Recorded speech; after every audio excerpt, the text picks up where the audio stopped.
সাথে ফেব্রুয়ারি 9 তারিখে ডক্টর মোহাম্মদ ইউনুস একটা এগ্রিমেন্ট করেছে, এটাকে ট্রেড এগ্রিমেন্ট বলে। এই ট্রেড এগ্রিমেন্টে আমেরিকার সাথে, আপনি জানেন আমেরিকা হঠাৎ করে ডোনাল্ড ট্রাম্প বলে বসলো যে আমাদের যেই ইকুয়াল অপরচুনিটি থাকা উচিত, বহির্বিশ্বের সাথে এই বাণিজ্যিক সুবিধাটা আমেরিকা ভোগ করে না, যার জন্য সে হঠাৎ করে বলে বসলো যে তোমাদের মার্কেটে যদি আমাদেরকে ঢোকার সুযোগ না দাও, আমি তোমাদের গুডস যদি আমার দেশে ঢুকে আমি ওটার উপরে ট্যারিফ দেবো। উনি 56% করলেন, পরবর্তীতে উনি 25% করলেন, পরবর্তীতে ফাইনালি উনি ফেভারেবল 2-4-5টা কান্ট্রিতে উনি ওটা নামিয়ে 19% করলেন। এবং 19% উনি তাদেরকেই করলেন যারা ইকুয়াল অপরচুনিটিতে বিশ্বাস করে, যে বাংলাদেশি প্রোডাক্ট যদি আমেরিকায় ঢুকে সমানভাবে ট্রিট করা হবে, এবং আমেরিকান প্রোডাক্টও যদি বাংলাদেশে ঢুকে সমানভাবে ট্রিট করা হবে। এটা নিয়ে ইকোনমিস্ট ম্যাগাজিনের খুবই সুন্দর একটা আর্টিকেল আমি পড়ছি, সেখানে তারা একটা শব্দ বলেছে যে বাংলাদেশের জন্য এটা উইন উইন সিচুয়েশন। ইকোনমিস্ট পত্রিকা তো ডক্টর মোহাম্মদ ইউনুস আওয়ামী লীগ বা বিএনপির তাবেদারি করে না। ইকোনমিস্ট ম্যাগাজিন অথবা ওয়াশিংটন পোস্ট এরা তো কারো তাবেদারি করে এডিটোরিয়াল লেখে না, মেজর আক্তার আপনি জানেন তো।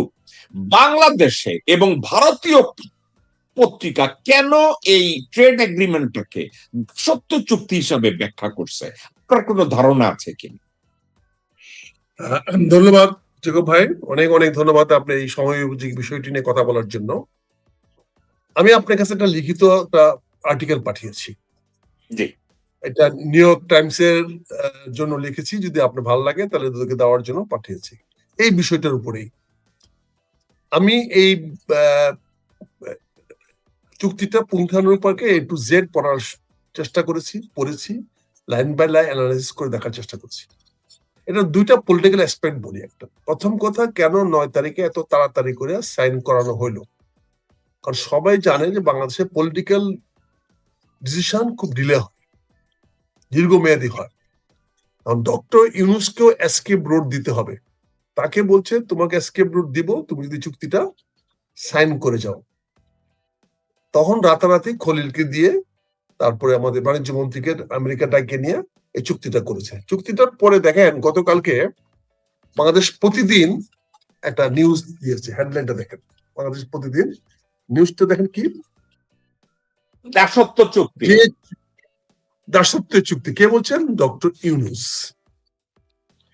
যিনি চুক্তিটা সাইন করলেন, তিনি বলতেছেন দাসত্ব চুক্তি। চিন্তা করেন কোন দেশে আমরা আছি।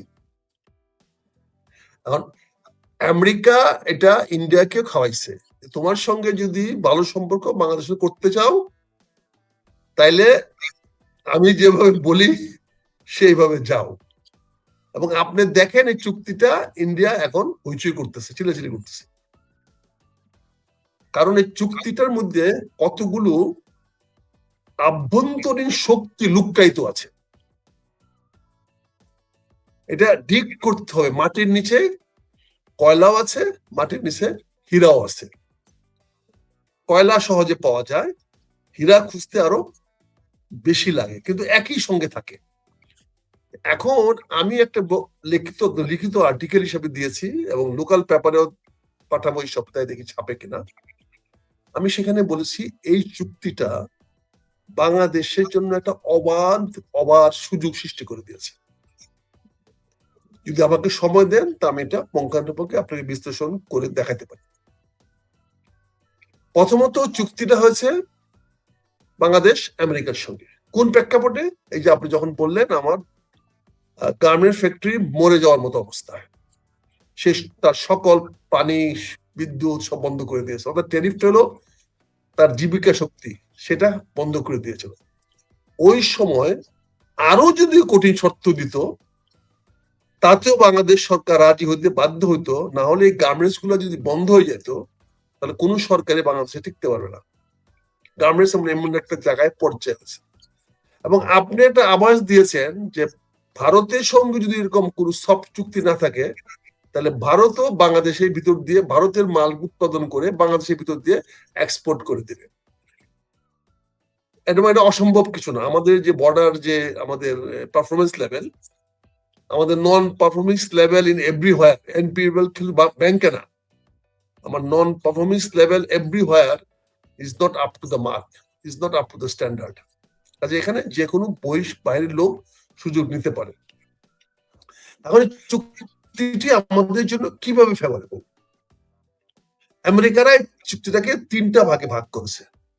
একটা হলো টেকনোলজি, একটা ইনফ্রাস্ট্রাকচার, আর আরেকটা হলো ফিজিক্যাল অ্যাক্টিভিটিস। এখানে বলেছে যে অল দিস হাইটেক জিনিস যেগুলো আছে সেগুলো আমেরিকাকে ফার্স্ট চয়েস দিতে হবে। এটা আদারওয়াইজ অ্যাপ্লাইড। দুই একটা ছোটখাটো আইটেম ছাড়া ওপেন কম্পিটিশনে আমেরিকানদের সঙ্গে কেউ পারবে না। কিন্তু আমেরিকানরা তাদের ট্যারিফ কমানোর জাস্টিফিকেশন দেওয়ার জন্য আমেরিকান জনগণকে যদি বলতে পারে যে আমি তোমাদেরকে টেকনিক্যাল ফিল্ডে আমি একটা একচ্ছত্র সুযোগ করে দিয়েছি, ফলে এই বেচারাদের 2-4% ট্যারিফ কমায় দাও, তাহলে আমেরিকানরা তাকে সাপোর্ট করবে। এটা সব দেশে হয়, কারণ ব্যুরোক্রেটদেরকে একটা এবং পলিটিশিয়ানদেরকে একটা একদম স্যাটিসফ্যাকশন করতে হয়, নাহলে হয় না। ফলে একদিক দিয়ে সে ব্যবসায়ীদের খুশি করলো যে তোমার হাই টেকনিক্যাল জিনিসগুলোর জন্য আমি বাংলাদেশে একটা অ্যাক্সেস দিয়ে দিলাম, আর এটাকে জাস্টিফাই সে করলো কি দিয়ে, যে বাংলাদেশকে ট্যারিফ আমি কমায় দিলাম। ফলে তাদের ব্যুরোক্রেসি এবং তাদের পলিটিশিয়ানরা এটা নিয়ে হইচই করবে না। দ্বিতীয়ত সে বলল যে আমার সঙ্গে তোমার ব্যালেন্স, ট্রেড ব্যালেন্স যেটা আছে এটাকে কমায় আনতে হবে, এটাকে আরো ইজি করতে হবে। এটা তো আমার জন্য সোহাগা। আমেরিকার থেকে আমি ইম্পোর্ট করি, ট্রেড ব্যালেন্স আমার এখানে ইমব্যালেন্সড। সেটা আমেরিকা ব্যালেন্স করতে চায়, তাহলে আমেরিকা আমার কাছে ইম্পোর্ট করবে, অর্থাৎ আমার এক্সপোর্ট বেসের সঙ্গে বাড়বে, কারণ আমি তার কাছে যদি বেশি ইম্পোর্ট করি তাহলে বেশি এক্সপোর্ট হবে। এখন আমার মেইন এক্সপোর্ট গার্মেন্টস। গার্মেন্টসের 3টা র মেটেরিয়ালস বেসিক্স। একটা হলো পলিমার এন্ড কটন। কটন দিয়ে শুধু সুতা দেওয়া হাই গ্রেডের হাই ভ্যালু টেক্সটাইল হয়, আর পলিমার দিয়ে বাকি 60-40 কাপড় হয়, বুতাম হয়, হ্যাঙ্গার হয়, আদার জিনিস হয়। এখন আমেরিকা যদি আমার কাছে এই এক্সপোর্টটা করার বাড়ায় দেয়, তাহলে আমার কি সুবিধা হচ্ছে? আমি কটনটা ইন্ডিয়ার থেকে না কিনে, কটনটা আমি চায়নার থেকে না কিনে, ইজিপ্ট থেকে না কিনে, আমি কটনটা সরাসরি আমেরিকার থেকে নিই, তাহলে এটা আমার সুযোগ হচ্ছে না একটা? This will become a great advantage. এবং সুযোগটা কোথায়? আমার যে জাহাজটা টেক্সটাইল নিয়ে যাবে, সেই জাহাজটা ওখান থেকে কটন নিয়ে চলে আসবে, ফলে আমার সিঙ্গেল টার্ন কষ্ট হয়ে যাচ্ছে, আমার ট্রান্সপোর্ট কস্ট হাফ হয়ে যাচ্ছে, সিঙ্গেল টার্ন আউট হচ্ছে। অর্থাৎ এখন আমি কি করি, আমি যে টেক্সটাইলটা পাঠায় ডাবল বিল দিতে হয়, অর্থাৎ খালি আমার জাহাজটা ফেরত আসে, আমার আসে নাই। কিন্তু এইটা যদি আমি নিয়ে আসি এবং সে বলছে এগ্রিকালচার প্রসেসিং এ আমাকে সুযোগ দিতে হবে, এগ্রিকালচার প্রসেসিং এই কটন এগ্রিকালচারের মধ্যে পড়ে, সয়াবিন এগ্রিকালচারের মধ্যে পড়ে, পটেটো এগ্রিকালচারের মধ্যে পড়ে, হুইট এগ্রিকালচারের মধ্যে পড়ে, আপনার মেইজ এগ্রিকালচারের মধ্যে পড়ে, সিড এগ্রিকালচারের মধ্যে পড়ে, পোল্ট্রি ফিড, ডেয়ারি ব্রিড, এগুলো এগ্রিকালচারের মধ্যে পড়ে। এইগুলো যদি আমরা আমেরিকাতে আনতে পারি, তাহলে জাহাজটা বইরে আনলাম, এখন খালি জাহাজে ফ্রি টেক্সটাইলটা পাঠিয়ে দিই, গার্মেন্টস আমার অটোমেটিক্যালি প্রোডাকশন কমে যাবে। এটা আদারওয়াইজ দেখি। এবং এখানে দেখার সুযোগ কি, চায়না তার 40% ফুড আইটেম আমেরিকাতে আমদানি করে, হুইট আমদানি করে, মেইজ আমদানি করে, সেখানে গরুর মাংস আমদানি করে, মুরগির মাংস আমদানি করে, যারা সব শুয়োরের মাংস আমদানি করে। আমি শুয়োরের মাংস বাদ দিলাম, বাংলাদেশ দরকার নেই, কিন্তু বাকি তো সে আনে। আমি কেন সেখান থেকে এনে প্রসেস করে, আমি সয়াবিনটা এনে তেলটা প্রসেস করে আমি তেলটা চায়নাতে বিক্রি করি, তাহলে দেখেন আমার একটা সুযোগ সৃষ্টি হয়ে গেল না। অর্থাৎ আমি এখানে ভ্যালুয়েট করলাম বাংলাদেশে, আমি গমটা নিয়ে আসতাম এখানে, আমার যে গম প্রোডাকশন কস্ট বাংলাদেশে হয় তার চেয়ে 1/3 প্রাইস কমে আমি আমেরিকা থেকে গমটা আনতে পারবো। যেহেতু ওই জাহাজটা গার্মেন্টস খালি 50 জাহাজ আসবে, তাহলে আমার ট্রান্সপোর্ট কস্ট কমে গেল। তাহলে ওই গমটা যদি আমি এখানে প্রসেস করে আমি এ গ্রেড ময়দা কোয়ালিটি যদি আমি চায়নাতে এক্সপোর্ট করি, সিঙ্গাপুরে এক্সপোর্ট করি, বিশাল মার্কেট। মালয়েশিয়াতে এক্সপোর্ট করি, বিশাল মার্কেট, বিকজ তারা হুইট পেস্ট আইটেম আমদানি করে, এবং America is the biggest market, Australia is the biggest source. আমেরিকাতে আমরা এখানে আইনা ভ্যালুয়েট করে ক্রাশ করে আমি ময়দাটা ওকে দিয়ে দিলাম, আমি সুজি এবং আমি সেকেন্ড গ্রেড আটা রাখলাম ফর মাই লোকাল কনজাম্পশন, তাহলে আমার রাইসের উপর প্রেশার কমে যাবে, আমার রাইসের দামটা ব্যালেন্স হয়ে যাবে। এখানে তো আমি একটা ভ্যালুয়েট করতে পারতেছি, তাহলে আমার জমির প্রেশার কম পড়বে। সেম ওয়েতে আমি যদি সয়াবিনটা ক্রাশ করি এখানে না, তাহলে সয়াবিনটা ক্রাশ করে আমি তেলটা তো চায়নাতে এক্সপোর্ট করতে পারি, কারণ চায়নাও তো 40% তেল আমদানি করে। চায়না তো সেলফ সাফিসিয়েন্ট না ক্রুড অয়েলে, এডিবল অয়েলে, সেও তো আমদানি করে, ইউরোপ থেকে আমদানি সয়াবিন করে। আমি তাকে তেল দিই না, আমাদের শুধু কি আছে, আমার তো চায়নার থেকে কি আসছে এখানে। আমার দেখেন আরেকটা সুবিধা কি, চায়নার থেকে আমি মেটেরিয়ালস কিনবো, ম্যানুফ্যাকচারিং প্রোডাক্ট কিনবো, সেটা আমেরিকার সঙ্গে তার কোনো কম্পিটিশন, আমেরিকানও মাইন্ড করতেছে না, কারণ আমেরিকা জানে না, আমেরিকা এটা আদৌ মাইন্ড করে না, মাইন্ড করে, কারণ সে জানে ম্যানুফ্যাকচারিং প্রোডাক্ট। আরো একটা কথা মেজর ডাক্তার, আরো একটা কথা বলি, আমেরিকার সাথে আমি সরি বাংলাদেশের সাথে চায়নার যে কোনো ট্রেড এগ্রিমেন্টের ব্যাপারে তখনই আমি আমেরিকাকে অবজেকশন দিতে দেখি না। আমেরিকার ডিপার্টমেন্ট অফ কমার্স আমি দেখছি অবজেকশন দেয় না, দিবে না, কারণ তার হেল্প করে এটা, বিকজ তার ট্যারিফ ইঞ্জিনিয়ারিং এ হেল্প করে, কারণ সে তখন ভাই এমন একটু দিলে আমার একটু সময় দিতে, তাহলে ফ্লোরটা আমি শেষ করতে চাই, ফ্লোরটা সরি হাসিব ভাই, সরি একটু আমি ফ্লোরটা শেষ করার জন্য। না ভাই আপনি বলেন, খুবই ইম্পর্টেন্ট কিছু। তাহলে ম্যানুফ্যাকচারিং আইটেম গুলো আমি চায়নার থেকে আনতেছি, ওর জাহাজ আসতেছে, খালি ফেরত যাবে না। এখন আমার রিফাইন সয়াবিন যাবে, রিফাইন হুইট যাবে, রিফাইন মেজ যাবে, ভুট্টার যাবে, আমি ফুড আইটেম বানায় পাঠাবো, দরকার পড়ে চিপস বানায় পাঠাবো, আলুর চিপস পাঠাবো, ওর থেকে বড় বড় আলু আমি ফ্রেঞ্চ ফ্রাই বানাবো, ফ্রেঞ্চ ফ্রাই বানায় চায়না মার্কেটে ছাড়বো, হংকং মার্কেটে ছাড়বো, সিঙ্গাপুর মার্কেটে ছাড়বো। কোন জাহাজটা নিয়ে যাচ্ছে? যে জাহাজটা ম্যানুফ্যাকচারিং নিয়ে আসতেছে এবং যে জাহাজটা খালি যাচ্ছে। তাহলে আমার এখানে ভ্যালু এড হচ্ছে, আমার পাওয়ার রিকোয়ারমেন্ট বাড়তেছে, আমার রিনিউয়েবল পাওয়ারের ডিমান্ড বাড়তেছে। আমেরিকা বলছে এইটা আমি চাই, এটা আমাকে দাও, নাও রিনিউয়েবল এনার্জি তুমি নাও। চায়না তোমার সঙ্গে রিনিউয়েবল এনার্জি কম্পিটিশনে পারবে না, তুমি নাও। তুমি হাইটেকে তোমার সঙ্গে চায়না পারবে না, তুমি নাও, আমার তো কোনো আপত্তি নেই। This favours me. সো এই দুইটা আমি অ্যাডভান্টেজ পজিশন আছি। থার্ড সে বলছে ইনফ্রাস্ট্রাকচার তুমি ওপেন টেন্ডারের মাধ্যমে করো। এনি ইনফ্রাস্ট্রাকচার তুমি যেটা করবা, it should be international tender, no favour to anybody. It favours me, it favours China, it favours India as well, because আমেরিকানরা ইনফ্রাস্ট্রাকচার টেন্ডার এসে তারা এখানে কম্পিট করতে পারবে না। ফলে চায়না আমেরিকান কোম্পানিগুলো এখানে এসে কম্পিট করবে, বিগ জায়ান্ট কোম্পানিগুলো কম্পিট করবে, এখানে বিওআইডি কম্পিট করবে, এখানে ওই সানিয়া এসে কম্পিট করবে। আলটিমেটলি আমেরিকান পুঁজি এখানে আসতেছে। ইনফ্রাস্ট্রাকচার টেন্ডার যখন আমি দিব, ইনফ্রাস্ট্রাকচার বানাতে দিব, পোর্ট বানাতে দিব, এই করতে দিব, তখন তারা নিবে।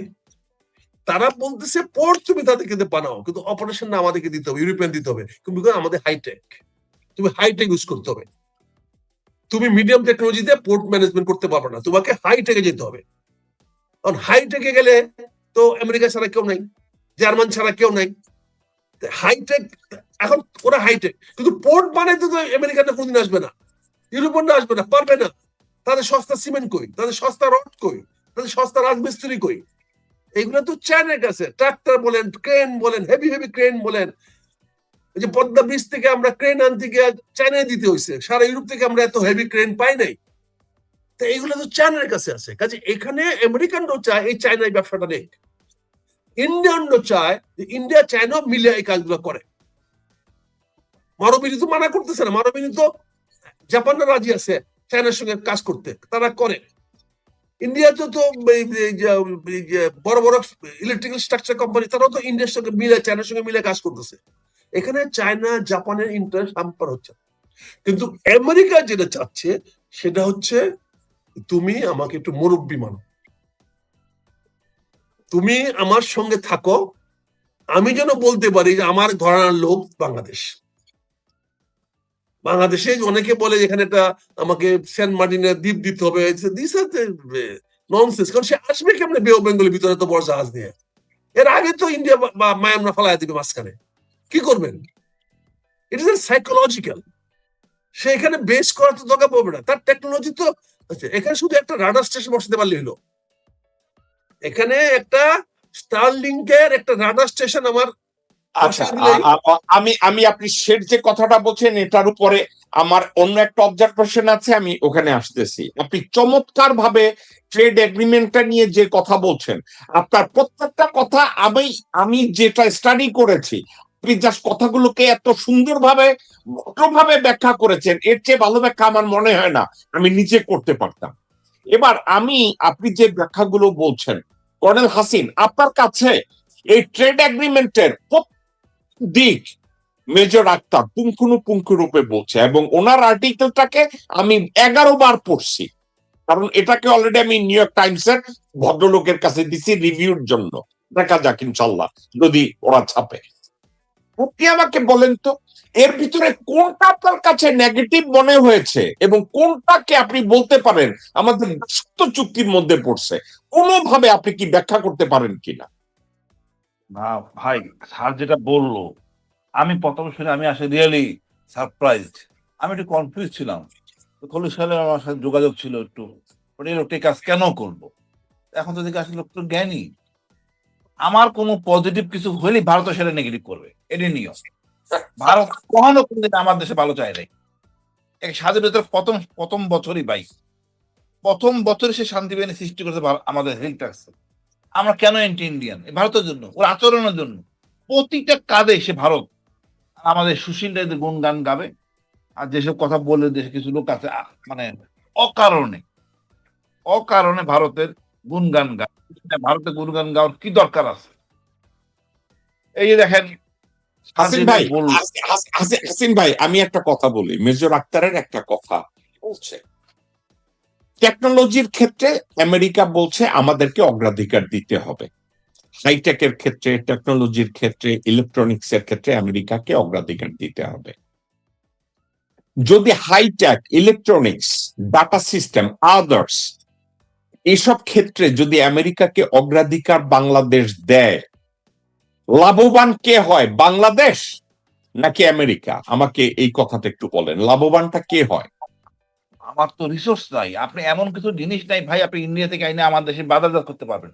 সব বাটপারে জিনিস। এই যে আমরা আর্মির জিনিসপত্র কিনতে বলে, কি বাজে জিনিস চিন্তা করতে পারবেন না ভাই। এটাতে মানে আমরা লজ্জায় পড়ে যাই, এই জিনিস আমরা ব্যবহার করি না। আমরা বাদ দিচ্ছি, তারা ইউজ করে এটা। আমেরিকার সাথে আমাদের শুধু এই যোগাযোগটা হইলে এটা কেন জানেন? এটা কেন জানেন? এটা বলছে দাসত্ব চুক্তি।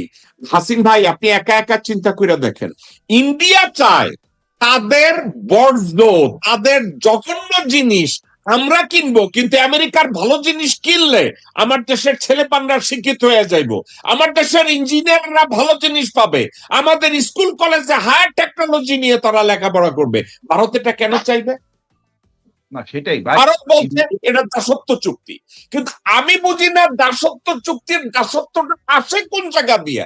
মেজর আক্তার এমন কিছুই বলে নাই ভিতরে আমি কোন দাসত্ব দেখি, রাদার আমি দেখি আমাদের একটা ট্রান্সফরমেশন। এবং ডক্টর মোহাম্মদ ইউনূস, একটু ইন্টারাপ্ট করি ভাইয়া, হাসি ভাই একটু ইন্টারাপ্ট করি। হাইটেকের কি হচ্ছে দেখেন, hi-tech depend on the chips. চিপসে সারা বিশ্বে আমেরিকা হলো মনোপলি, সিঙ্গেল, পৃথিবীর অন্য কেউ চিপস বানাতে পারতেছে না এখন পর্যন্ত। এখন আমি যদি মডার্ন অ্যাপসে যাই, যে কোনো অ্যাপসে যাই, চিপস লাগবে। আমি চাইনিজ ক্রেন, আমি চায়না ক্রেন আনলাম, কিন্তু অটোমেটিক ক্রেন হইতে হবে। আমি চায়না পোর্ট হ্যান্ডলিং এর গ্যান্ট্রি আনলাম, গ্যান্ট্রি অটোমেটিক হইতে হবে, ডাটা অটোমেটিক হইতে হবে। তাহলে চিপস আসতে হবে। তাহলে চিপস আসতে হলে ওই গ্যান্ট্রির ভিতরে 40% প্রাইস তো চিপসের। সুপার স্ট্রাকচারের দাম 60%, আর 40% হলো তার অ্যাপসের, তার ব্রেন। ওই অ্যাপসটা তো চিপসটা তো আমেরিকান। ফলে চায়নার ওই ইনফ্রাস্ট্রাকচার বা গ্যান্ট্রিক নিয়ে তো আমার সমস্যা নাই, আমার মাল আপনি ক্লিয়ার? স্যার, ওকে, আমেরিকা শিওর, আমাকে এটা বুঝতে হবে, না বুঝলে তো বুঝেন না জিনিসটা কি হবে। থ্যাংক ইউ, স্যার, থ্যাংক এত ইউ। সমীকরণ দরকার নাই। ইন্ডিয়া যেটা না বলবে মনে করেন সে ঝামেলা আছে, এটা আমাদের জন্য গুড। কতটা আহমক হলে সীমান্তে বলে কুমির আর সাপ ছাড়বে? বলেন, সাপ কুমির কি বাঙালি আর ভারত চিনে? আমাদের সীমান্তে কুমির আর সাপ ছাড়বে, এই আহমক দেশের লাগে কোনো তুলনা করারই দরকার নাই। আমি জানি না বাঙালি এতদিন লাগতেছে কেন বুঝতে, এই দেশ এরা কোনো কাজ নেই, এরা মানে মানে কি বলবো, কেন এটাকে আমলে নেওয়া হচ্ছে? আমরা হাইটেক হলে আমাদের ইন্টারাকশন হবে, ইয়াং জেনারেশন ইন্টারাকশন আসবে, অনেক কিছু ডেভেলপ বেরোবে, নতুন নতুন মানে আমাদের উৎসাহ বাড়বে টেকনোলজিতে, এবং আমাদের যোগাযোগটা বাড়বে, আমাদের সমাজের নেতিবাচক ধারণা আছে সেটা কেটে যাবে। এটা আমাদের খুব দরকার। আমাদের তো দাসত্বের কি বুঝি না আমি, ভারতের দাসত্ব করলে কোনো আপত্তি নাই, এটা কোনো অসুবিধা। আমেরিকা যদি আমার দেশটা নিয়ে যায় ভাই, অন্তত আমরা 2,000 টাকা মাসে পাবো, মানে 2 লাখ প্লাস, প্রত্যেকে খুশি হবে, কোনো দরকার নাই। এইভাবে স্বাধীনতার নাম নিয়ে পচাই ফেলেছে আমাদেরকে। 2,000 টাকা 2 লাখ টাকা করে এত কৃষক পাইলে অসুবিধা কথায়, ভাতার কার্ড তো দরকার নাই। আপনার মাদা কি বলে, কি কার্ড দিচ্ছে, কার্ড দরকার নাই তো, 2 লাখ টাকা পাবো, আমেরিকা নিয়ে নেই আমাদেরকে, অসুবিধা কোথায়? পেটে খাবার না থাকলে আমার সার্বভৌমত্ব দিয়ে লাভ নাই তো। একটা বড় একটা যদি মনে করেন স্যার, একটা বড় একটা মিজাইল যদি আমার ঢাকা শহরে পড়ে, ওটা সামাল দিতে পারবো না, করতে হবে। আমি তো ওইভাবে কোনো, তোরা আগে বাঁচতে হবে, আগে পেট, তারপর আমার স্বাধীনতা। পেটে আঘাত দিয়ে যদি আপনি আমার বলেন স্বাধীনতা স্বাধীনতা, লাভ নাই। আমি মনে করি দাসত্ব করলে একদম 1 নম্বর আমেরিকারে করবো, আর না যেটুকু দরকার আমাদের। একটা জিনিস হাসিন ভাই, আমি একটা কথা বলি। মেজর আক্তার এই কথাটা বলছে, কথাটার সাথে আমি একটা কথা আছে না, I agree to disagree or we agree, let's talk about it, কথাটাই। আমেরিকা বাংলাদেশকে যদি বলে যে আমারে তুমি মনিব মানো অথবা আমার সার্কেলটায় তুমি থাকো, একটা কথা আপনি মনে রাখেন, পৃথিবীটা আসলে কোন দিকে যায়।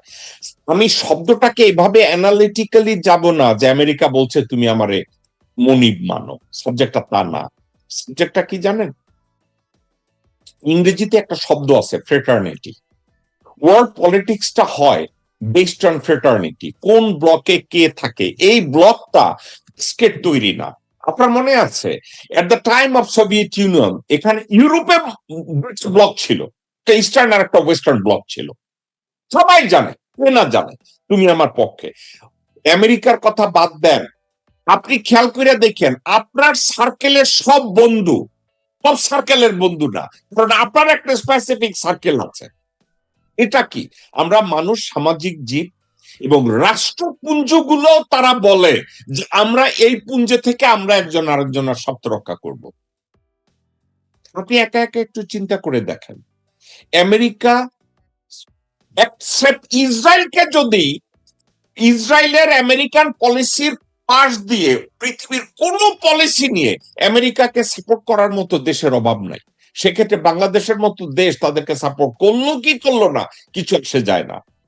কিন্তু ওই যে আমার কথা হচ্ছে, আমি যদি আমেরিকাকে সাপোর্ট করে আমার দেশের টেকনোলজি, হাইটেক, আমাদের ইলেকট্রনিক্স, আমাদের ইনফ্রাস্ট্রাকচার এরা যদি ডেভেলপ করে, আমি ইন্ডিয়ার 10 নম্বর আইটেমের কাছে না যাই, আমি আমেরিকার 1 নম্বর আইটেমের কাছে কেন যাব না? আর একটা কথা আমি মেজর আক্তারের কাছে গিয়ে আমি জিজ্ঞাসা করব, মেজর আক্তার, বাংলাদেশে আওয়ামী লীগের লোকজনরা বলছে ওই চুক্তির মধ্যে আমেরিকা বলছে যে বাংলাদেশ গ্যাস কিনতে গেলে আমেরিকার অনুমতি নিয়ে গ্যাস কিনতে হবে, অথচ ওইখানে কিন্তু কোন চুক্তির ভিতরে এই ধরনের কোনো কথা কোথাও লেখা নাই। এই কথাটা এই ভারতীয় মালাউনরা এবং বাংলাদেশের মুসলিম নামদারি ভারতীয় মালাউনরা এই কথাটা কোন সাথে তারা খুঁজে বের করেছে যে বাংলাদেশে গ্যাস কিনতে গেলে আমেরিকার অনুমতি লাগবে? আপনি কি স্টাডি করেছেন? আমিও স্টাডি করেছি, আমি কোথাও দেখি নাই, আমি আপনার লেখার মধ্যেও দেখি নাই। তারা এটা কোথা থেকে পাইছে ভাই? আপনার মাইক্রোফোনটা অফ, আপনার মাইক্রোফোনটা অফ, আপনার মাইক্রোফোন। ধন্যবাদ জেকব ভাই। ইন্ডিয়ানরা অত্যন্ত ডেলিভারেটলি মেটিকুলাসলি যে জিনিসটা প্রচার করার চেষ্টা করছে সেটা হচ্ছে সার্টেন বিজনেস প্রোটেকশন যেন তাকে দেওয়া হয়।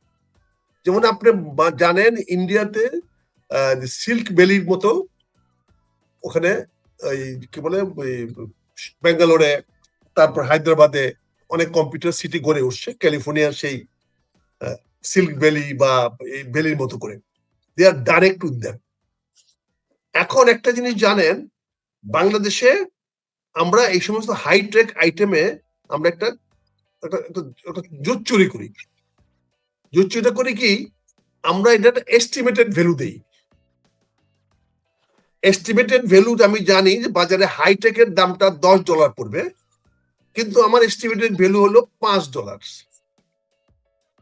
তাহলে যারা $10 প্রোডাকশন তৈরি করছে, মার্সিডিজ গাড়ি ধরনের কম্পিটিশন আসবে না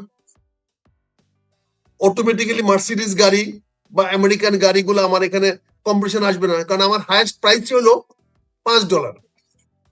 এই সমস্ত কারণে দেখা গেল যে হাইটেক কোম্পানিগুলো কম্পিট করতে পারে না, কারণ যে লোয়েস্ট স্ট্যান্ডার্ড হয়, কারণ যে লোয়েস্ট দিবে সেই পাবে। লোয়েস্ট স্ট্যান্ডার্ড ইন্ডিয়ার হাইটেকে তারা ইন্ডিয়ান ব্র্যান্ড দিতে পারতেছে, হংকং বেস দিতে পারতেছে, সিঙ্গাপুরে বৈশা, দুবাইতে বৈশা যে সমস্ত টেক কোম্পানিগুলো হচ্ছে, হাইটেক গুলো হচ্ছে, তারা চিপার রেট দিতে পারে, কোয়ালিটি নাই। যেমন আপনি মনে করেন, আমি উদাহরণ দেই, আজকে লিথিয়াম ব্যাটারি যার লাইফ 20 বছরের বেশি চলে, যেখানে নর্মাল একটা ব্যাটারি আমরা 6 মাস চালাতে পাইনি, আমরা লিড অ্যাসিড ব্যাটারি 6 মাস চালাতে পাই না, সেখানে লিথিয়াম ব্যাটারিটা 20 বছর চলবে। আর সবচেয়ে এটা র মেটেরিয়ালস কে একমাত্র এখন আফগানিস্তান উৎপাদন করে, একমাত্র আফগানিস্তানে উৎপাদন হাইস্ট। আমেরিকানে খুলে দিচ্ছে চায়নাকে, তুমি নিয়ে যাও লিথিয়াম আয়ন নিয়ে আসো, তার লিথিয়াম নিয়ে আসতেছে। আপনি লিথিয়ামে সাইকেল 3000 হতে পারে, 3000 সাইকেল যদি আমি লিথিয়াম ব্যাটারি ইউজ করি, তাহলে সেটা 3 থেকে 4 বছর যাবে। সেম ব্যাটারি আমি 7000 সাইকেল ব্যবহার করতে পারি, তাহলে ব্যাটারিটা আমার 20 বছর চলে যাচ্ছে। এখন আপনি তো 3000 সাইকেলের ব্যাটারির দাম দিয়ে 7000 কিনতে পারবেন না। বাংলাদেশ আমরা বছরে 2বার কিনবো, কিন্তু একবার তার চেয়ে কম দাম দিয়ে কিনবো না। আমি 3000 দিয়ে আজকে কিনলে আমার 4 বছর পর আবার কিনতে হবে, 4 বছর পরে কিন্তু 3000-এর দামই 7000-এর সমানকে পৌঁছে যাবে, কিন্তু এখন কিনতে পারবো না। আমেরিকানরা বলেছে এইগুলা তুমি দূর করো, তুমি এটাকে ওপেন রাখো, not based of price, based of technical evaluation. সমস্যাটা এখানে, অর্থাৎ টেকনিক্যাল ইভালুয়েট করো আগে, who is A1, A2, A3। A1 price K dictate করবে, A2 প্রাইস ডিকটেট করবে, B1 BA1 এর সঙ্গে প্রাইস ডিকটেট করবে। এই কথাটা বলাতে আমরা যাদের কাছ থেকে কেনা বেচা করি, যাদের, তারা তো A1 প্রোডাক্ট তৈরি করে না, ফলে সে তো প্রাইস বেনিফিট নেই আমাকে ইনফেরিয়র কোয়ালিটি দিয়া। আপনি নিশ্চয় টয়োটা গাড়ি আমেরিকাতে যেটা বেচে, আমার দেশে এই টয়োটা আসে না, তার ইনফেরিয়র কোয়ালিটি আসে। তারপরেও মার্সিডিজ ক্লায়েন্ট তো টয়োটা কিনবে না, মার্সিডিজ ক্লায়েন্ট তো টয়োটা প্রাইস দেখে না, সে ব্র্যান্ড দেখে। আমার এই শার্টের মধ্যে, পাঞ্জাবের মধ্যে যদি আমি স্পেন্সার ম্যাক্স স্পেন্সার লিখে দেই, এটার দাম হয়ে যায় $50, কিন্তু এইটা তো আমি $5 তো বাংলাদেশে টাকা শহরে কিনবো না। এই যে ব্র্যান্ডের যে সুযোগটা, ব্র্যান্ডটা তো আমেরিকানদের, সারা ওয়ার্ল্ড ওয়াইড তারা ব্র্যান্ড করে নিয়েছে, তাদের ব্র্যান্ডের নাম আছে। এখন ধরেন আমি জাস্ট আরেকটা এক্সাম্পল দিয়েছি, স্টারলিংক। আজকে স্টারলিংক কানেকশন পাওয়া মানে হলো সবচেয়ে fastest link all over the world আমি পেয়ে যাচ্ছি, including any black spot of the earth and the Mars. আমি স্টার্ট দিচ্ছি, কিন্তু আমি তো ইয়াহুতে পারবো না এটা, আমি তো গুগল দিয়ে পারবো না এটা। ইয়াহু গুগলের হ্যাজ লিমিটেশনস, ওই লিমিটেশনটা তো স্টারের নাই, because star had 100,000 satellite. Akhtar ভাই আমি একটু আসি। হাসিন ভাই, আমাকে একটু ব্যাখ্যা করেন। আপনি একটা সুন্দরভাবে একটা ব্যাখ্যা করছেন, ইন্ডিয়া যদি না বলে বাংলাদেশের উচিত হ্যাঁ বলা, আর ইন্ডিয়া যদি হ্যাঁ বলে আমাদের বাংলাদেশিদের উচিত না বলা। এই সিম্পল সমীকরণটাকে আপনি এইভাবে চিন্তা করলেন কেন? আপনার অভিজ্ঞতা কি বলে হঠাৎ করে? আমার অভিজ্ঞতা, আমি এই পর্যন্ত দেখি নাই ইন্ডিয়া যা বলছে তার সাথে সরজমিনে আমাদের উপকারে এসেছে। আমাদের যত রকম ক্ষতি আছে সকল ক্ষেত্রে এরা এরা জড়িত। আপনি দেখেন আমাদের এই যে এখন একটা রামপালে আছে, সবগুলি উচ্চ কর্মকর্তা হলো ভারতীয়। আমাদের তো সরাইতে হবে তো। এরাই সকল নষ্টের গোড়া। এবং আমার দেশের যত রকম অনিয়ম দেখেন, এই ধর্মীয় উগ্রবাদ সব সৃষ্টি। এছাড়া যত কিছু দেখবেন, এই শান্তি বাহিনীর চুক্তি দেখেন যেটা করলো 97-এ, ভারতের বানানো।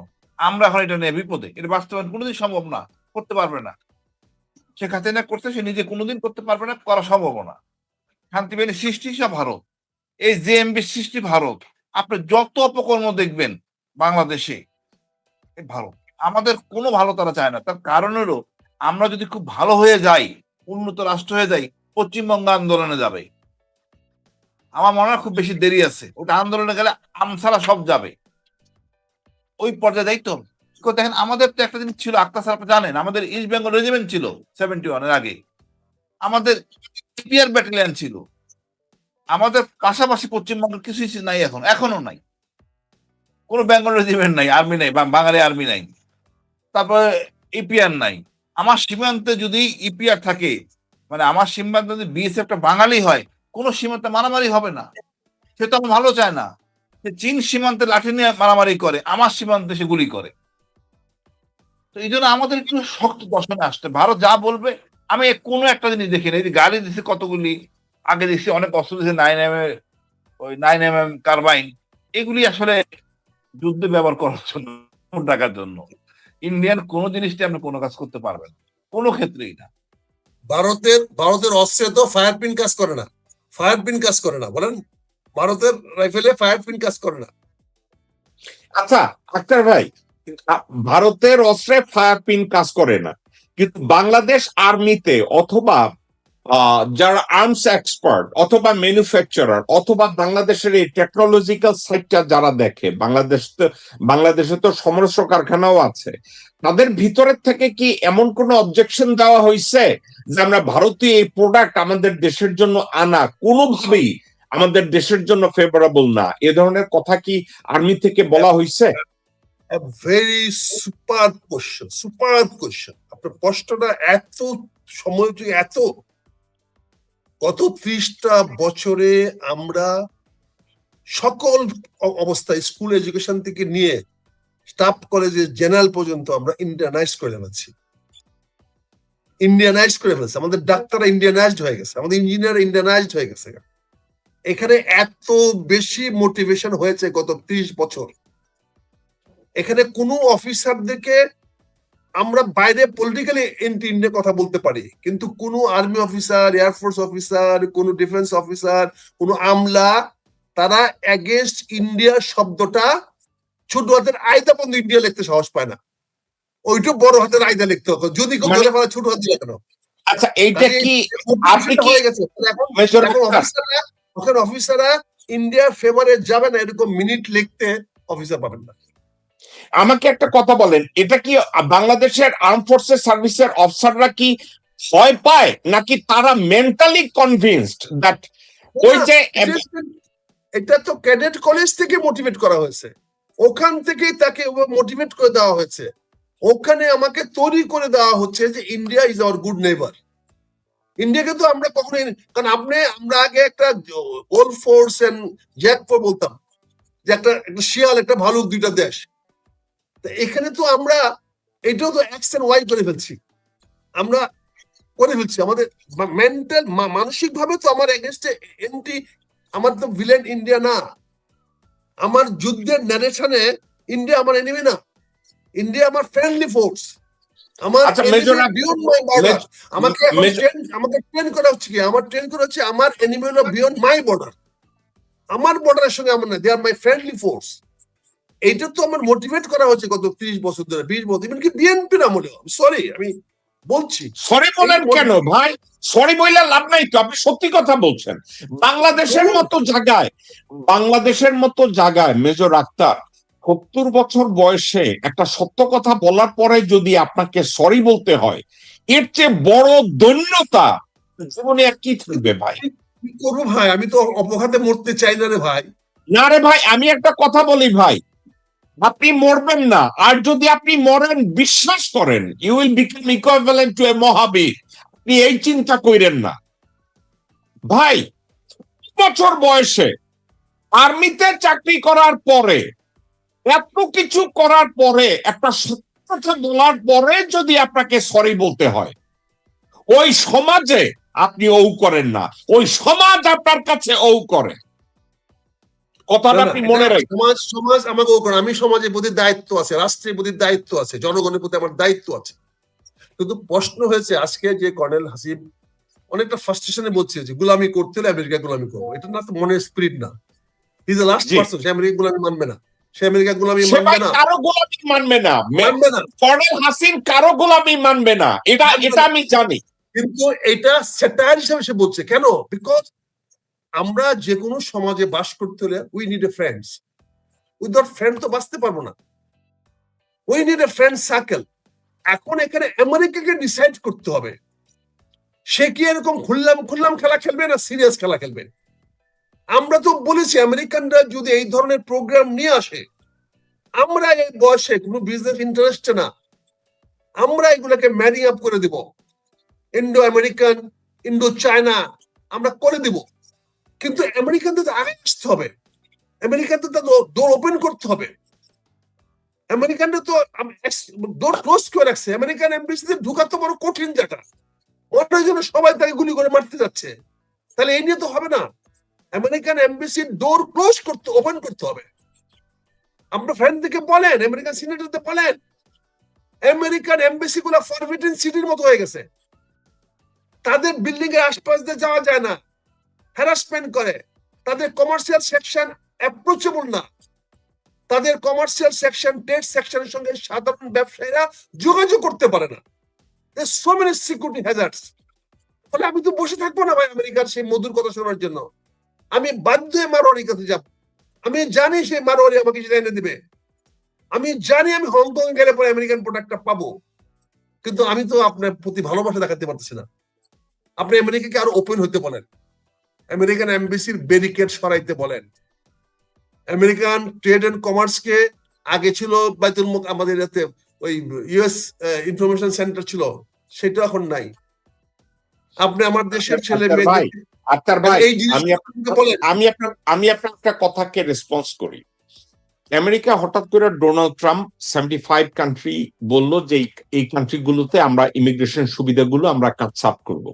এখানে তারা কনস্ট্রেইন করছে এবং এই সাবজেক্টটা নিয়ে 75টা কান্ট্রির সিটিজেনদের আমেরিকায় অনেক সুযোগ সুবিধার ক্ষেত্রে এদেরকে বলছে যে তোমাদের ইমিগ্রেশন সুবিধা আমরা এখানে কাট করব। তো এই সাবজেক্টটা নিয়ে আমি সিনেটের একজন কর্মকর্তার সাথে কথা বলতে গেলাম। আমি বললাম যে আমারে তুমি একটু ফেভার করতে পারো কিনা, এই 75টা কান্ট্রির মধ্যে আমার দেশটার নাম আছে, আমার দেশটার নামটা কোনোভাবে বাদ দেয়া যায় কিনা। ভাই আমি একটা কথা কই, আমি কিন্তু অনেক আকামের কাম করি, তাই আমার আর কোনো কাজ নাই, আমি এগুলো নিয়ে মাঝে মাঝে দৌড়াদৌড়ি করি। আমি বললাম যে আমাদের নামটারে বাদ দেওয়া যায় কিনা। ওই সিনেটরের অফিস থেকে সিনেটর আমারে নিজেরে বলছে, Jacob I am going to hook you up with my chief of staff, তুমি তার সাথে এই কথাগুলা আলাপ আলোচনা করে তুমি আমার একটা ব্রিফ দাও, আমি সিনেট ফ্লোরে আমি এগুলো নিয়ে আলোচনা করব। চিফ অফ স্টাফ আমাকে একটা ডাটা পাঠাইছে, আক্তার ভাই আমি লজ্জায় নাক চাইপা বাইরে আসছি। লজ্জা কি জানেন? বাংলাদেশিরা আমেরিকায় তাদের বাপ মায়েরে আইনা আগে রাখতে চাইতো না, এখন বাইন্দা সাইন্দা এখানে আটকায় রাখে হোম কেয়ার খাওয়ার জন্য। আপনি একটা কথা কই, আপনি শুনলে আসবেন। আপনারে আপনি আমার বাবা, আপনারে আমেরিকায় আনবো, আপনি কিন্তু সুস্থ, আপনারে নিয়ে আমি এক ডাক্তারের কাছে যাব। কোন ডাক্তার? বাংলাদেশি এক ডাক্তার। ওই ডাক্তার লেখা দিবে যে আপনি পায়খানা করতে গেলে আপনার হাত ধরে কারো দাঁড়াইয়া থাকতে হয়, এবং পায়খানা করার পরে আপনি পানি খরচ করতে পারেন না, আপনার কেউ একজন পানি খরচ করে দিতে হয়। আপনি খাওয়া চিনেন না, ভাত না রুটি এইটা আপনি চিনেন না, এই জন্য আপনার একজন লোক দরকার। এই মিথ্যা কথাগুলা লেখা আপনার নামে মাসে $7,000-8,000 আর্ন করে। এখন এই 7,000 এই $8,000 কোথা থেকে আসে জানেন? আপনারা যে হেলথ কেয়ারের জন্য গভর্নমেন্ট আপনার জন্য অ্যালার্ট করছে $50,000 $60,000, ওইখান থেকে এই টাকাটা বাদ যায়। তখন ওই সন্তানরা কিন্তু একবারও জানে না যে তুমি যে হোম কেয়ার নিলা, তোমার আব্বু যদি অসুস্থ হয় তাকে আর ভালো ডাক্তারের কাছে পাঠানো হবে না, তাকে আর অর্গানিক ঔষধ দেওয়া হবে না, তাকে নার্সের কাছে পাঠানো হবে, তুমি আর ডাক্তার দেখবা না। তারা এটা কেয়ার করে না। এখন ওই সিনেটরের চিফ অফ স্টাফ আমারে বলছে যে তুমি কি জানো যে তোমার বাংলাদেশিরা হোম কেয়ারে সবচাইতে আগাইনা বেশি, এবং তারা এত ফ্রড করছে যেগুলো ডিপার্টমেন্ট অফ হোমল্যান্ড সিকিউরিটির ইনভেস্টিগেশনের মধ্যে। ডোনাল্ড ট্রাম্প যে 75 কান্ট্রি বলছে সবচেয়ে দুর্নীতিগ্রস্তদের তালিকায় তোমার দেশ 1 থেকে 10-এর মধ্যে চলে আসে। 1 থেকে 10-এর মধ্যে যদি দুর্নীতিগ্রস্ত আমেরিকান সিটিজেন প্রাপ্ত বাংলাদেশিরা আমেরিকায় বৈশা এই ভণ্ডামি করে, তাইলে এই 75টা দেশের মধ্যে থেকে তোমার দেশে বাদ দেওয়ার কথা যদি আমার সিনেটর বলে, তাহলে তো তারা সবাই পাগল কইলো যে তুমি এই দেশে কেমনে বাদ দিবা। আপনি বলছেন না আমেরিকা দরজা ওপেন করতে, দরজা ওপেন আমেরিকা করছে, আর আমরা বাংলাদেশিরা এই কাজগুলো করছি।